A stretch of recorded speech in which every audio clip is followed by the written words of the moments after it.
So it's gonna be basically writing smart contracts 101. No advanced topics today, but hopefully in the future we're gonna dive much deeper. So we all know the story. It all started with Bitcoin, the first cryptocurrency with one shared ledger, can be falsified. We can think about it a little bit as a distributed database with the history of all the transactions. And what probably a lot of you here know is that Bitcoin already supported programming language called Script that was executed on Bitcoin virtual machine. It was a stack-based language, and back 3-4 years ago when I was getting interested with Bitcoin, I could enter Bitcoin wiki and there would be told everything about smart contracts, all about escrows and virtual banks and all kinds of different businesses that would emerge as distributed programs rather than companies. But then, and I was expecting that in the next couple of years, those all companies, this all distributed programs gonna emerge. But what really happened is that Bitcoin became a big success as a currency, and the technical problems related to scaling and in general making sure that Bitcoin gives a good quality experience, represents what it's supposed to be. There was a lot, and that the distributed applications part never really happened. So that's where Ethereum comes into the game. So it's very similar to the blockchain in many areas. But the significant difference is that it has a virtual machine that is much more powerful than a Bitcoin virtual machine. So for those of you who are programmers, it's Turing complete, meaning you can write pretty much any program in it you want. And because of that, we need to extend blockchain and we need to store some more information than just transaction. So besides contract themselves, so the code, we also have a storage now in the blockchain. So we can store the contracts, may have state, and it might be persisted in the blockchain. And then we have logs and events, so we are able to notify the users of the applications that something happened in the blockchain if it does. So idea doesn't seem to be much more complicated than Bitcoin. So how it works beneath? So in a similar way as in a Bitcoin, the whole ledger is being stored on every single node. All the computations from the very start of the Ethereum blockchain are performed by every single node. Which obviously means that all the computations needs to be deterministic so that the result on every single computer is exactly the same. We have Ether, the cryptocurrency, and we have two kinds of actors in the system. So like in the Bitcoin, we used to have a wallet, and wallet was representing probably a person with some amount of cryptocurrency on it. But also in Ethereum, we have contracts. So that's another type of animal that lives in the blockchain or can interact with the blockchain. And in a moment, we're gonna see what we can do with those. And then the transactions, if we send transaction from one person to another, or from one wallet to another, or from one wallet to contract, or from one contract to another, so the transactions are in the same time messages, we can schedule a call of a method of the contract. So we can think about it as calling a method in object-oriented programming. And finally, one more important detail before we move further is if we have a code execution, it's gonna spend gas, which is translated to Ethereum means, computations cost money. Okay. So let's start with something very simple. So that would be the simplest contract possible. It's written in SOLIDITY language, which is like the language for Ethereum machine. So that's a contract. It has one method, which is hello, which returns hello world. Now we can deploy that contract to the blockchain, and then everyone who has a node can call a method hello and get the result hello world. Nothing complicated so far. Okay, so let's examine a little bit more complicated contract.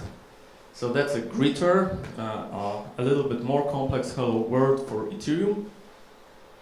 So before we're gonna examine greeter itself, we're gonna examine mortal. So as you probably noticed by the syntax, contract is kind of very similar to idea of the object in object-oriented programming. So we have a contract mortal, which means it's a contract that can be killed. Because if we deploy a contract to a blockchain and we won't program the ability to destroy the contract, it's gonna stay there forever. So we store one information about the owner of the contract, which is of type address, which of course translates to address of a wallet. And we have a constructor. Constructor gonna be called the moment the contract is deployed to the blockchain. And our constructor will do one thing and one thing only, which is we're gonna store the information who the owner of the contract is. And the owner of the contract is the person who created the contract, and we can get this information from the message variable or message object that stores the information about who the sender is. Okay? And then we have a special method called, we have a function kill, and we check if the person who is calling the method is the owner, because we want only owner to be able to kill the contract. And if so, then self-destruct method is called with one argument, which is owner. Now, why do we need an argument in self-destruct? Well, creating a contract costs some ether. And we would like to make sure that as little useless information is stored in the blockchain as needed. So Ethereum incentivized to delete unused contract by giving some ether to the person who used self-destruct method, so who destroys the contract. Okay? Does that make sense so far? Yep. Perfect. Who thinks everything I'm saying is obvious? Okay, nobody. Does that include people who code Ethereum and are here today? Okay. So moving further. We have a greeter.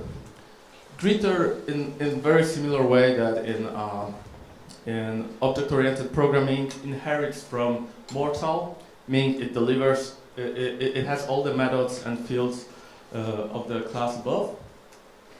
And it's gonna store one information, which is string, which is the greeting, so what it's gonna greet with when we ask to be greeted. And again, it has a constructor. This time the constructor has one argument, which is again the greeting.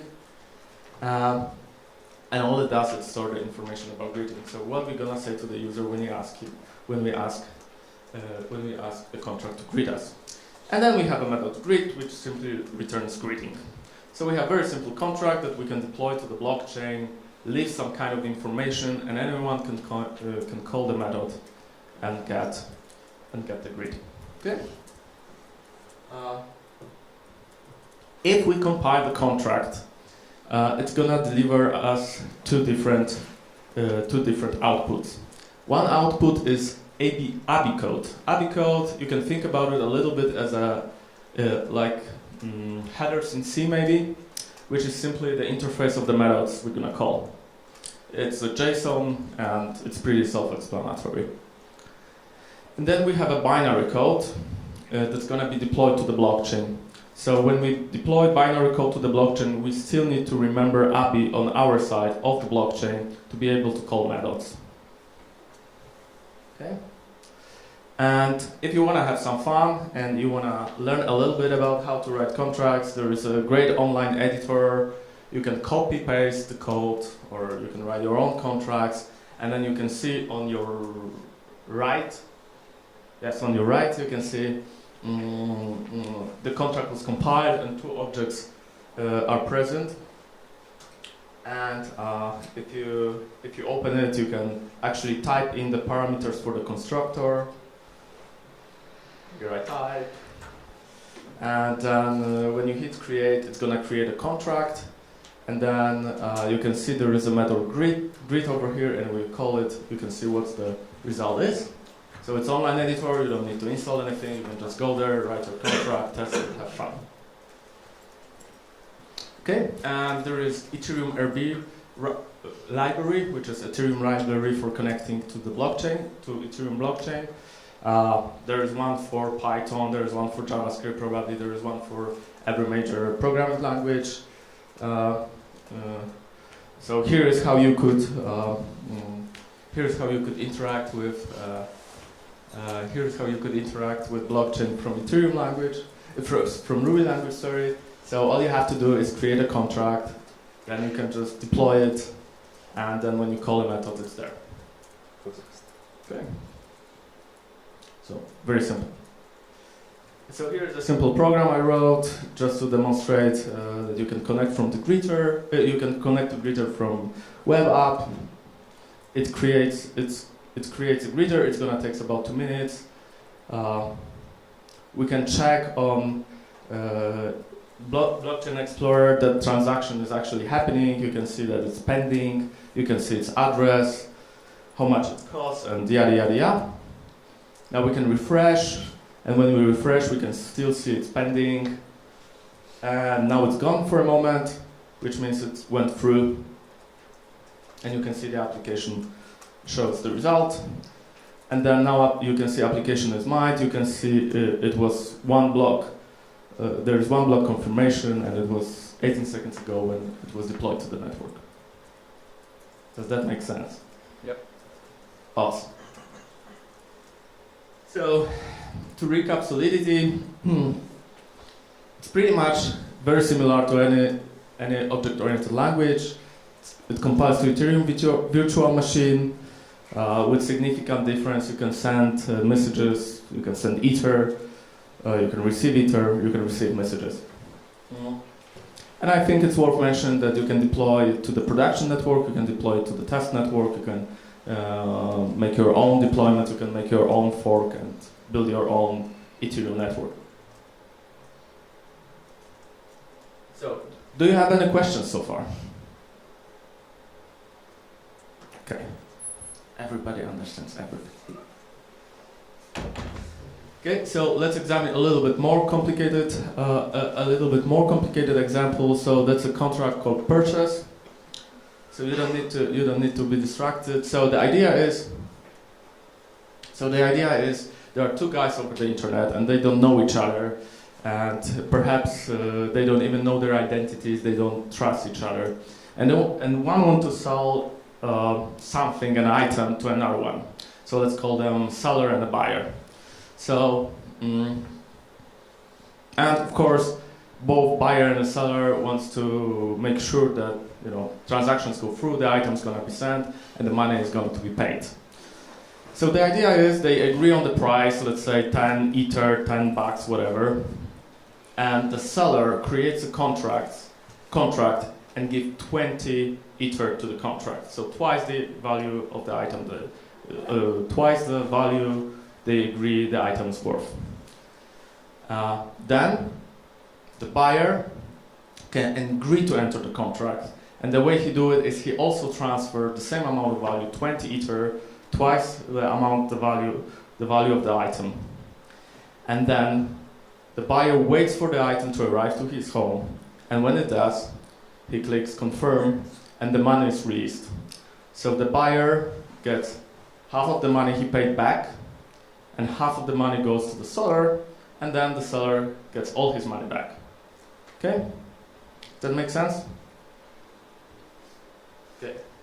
So, I mean, this way both sides are strongly incentivized that the deal will go through. So that's a contract purchase.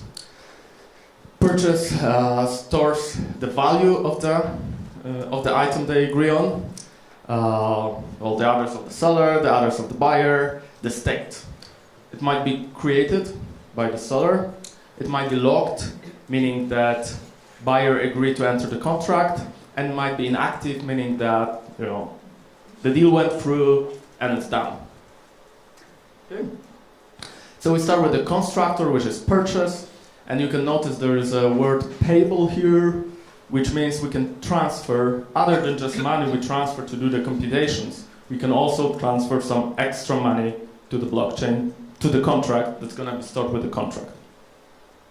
And then what we do is we simply store the information about who the seller is, and we store the information about what is the value of the item they agree on. And as I said before, it's half of the money that is being sent to the blockchain, to the contract. And now we need, last one thing we need to do is check if the amount of money is divisible. It can be divided by 2, because if it's not, we won't be able to do the calculation properly. If it's not, then we're gonna throw. Which throw is again very similar instructions to what you can see in many object-oriented programming languages, which allows you to raise an exception or throw an exception. But there is one significant difference. So the methods of the contracts works a little bit like transactions in the database, meaning it's either the whole method that goes through and everything happens and being stored in the blockchain, yada yada yada, or it's like it was never called. So throw is a little bit like canceling the whole transaction of the method being called. Therefore, if the money is not, if the amount of ether sent to the contract is not divisible by 2, then the seller won't be stored and the value won't be stored. Okay? And in general, the contract won't be deployed. Now, we have first function, which is confirm purchase. Confirm purchase is being called by the sender, and we have function modifiers, which are in state created, meaning we can only this method can be successfully called only if the contract is freshly created. We require that message value divided by 2 is the amount of value we agree on. Again, it ain't gonna happen if it's not. And it's payable because, as I said before, the buyer agreed to pay the same amount of value to the contract as the seller. And all we have to do is store the information about who the buyer is, same way as we store the information about who the seller is, and we need to set the state to locked. Now, once we're in the locked state, confirm received can be called by buyer. And again, we have a modify only buyer telling us that only buyer can call this method. It only can be called if the state is locked. And all we have to do is update the state and send money back. Now, we need to send some money back to the buyer, and we need to send some money to the seller, right? And only if both of those are successful, then the whole method can go through. Now, it's important that because, as I said before, there are 2 different animals living in our Ethereum zoo. One is wallets, and the other one is contracts. It might be that money we're sending to is a contract, not necessarily a wallet. If that happens, if we send the money to the contract, it means some code in the contract will be executed. And this code might be successful or not, and in particular, it might throw an exception. So, or it might call a method in our contract. So, we need to make sure that both are successful before, either both are successful or neither. Okay? Does that make sense so far? Any questions? Excellent.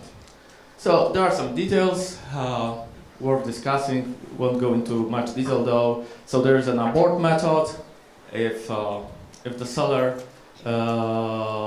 is waiting for the buyer, but the buyer is not entering the contract, that he can abort the contract and get his money back. And here are all the modifiers we used in the previous screen. Require, which simply checks if the condition is true, only buyer. If checks if the sender of the message is the buyer and only seller, and yada yada yada. Okay. So there were 2 examples, and now interesting question may arise. So what else can we do? What else can we do with Ethereum? What else kind of contracts we can do?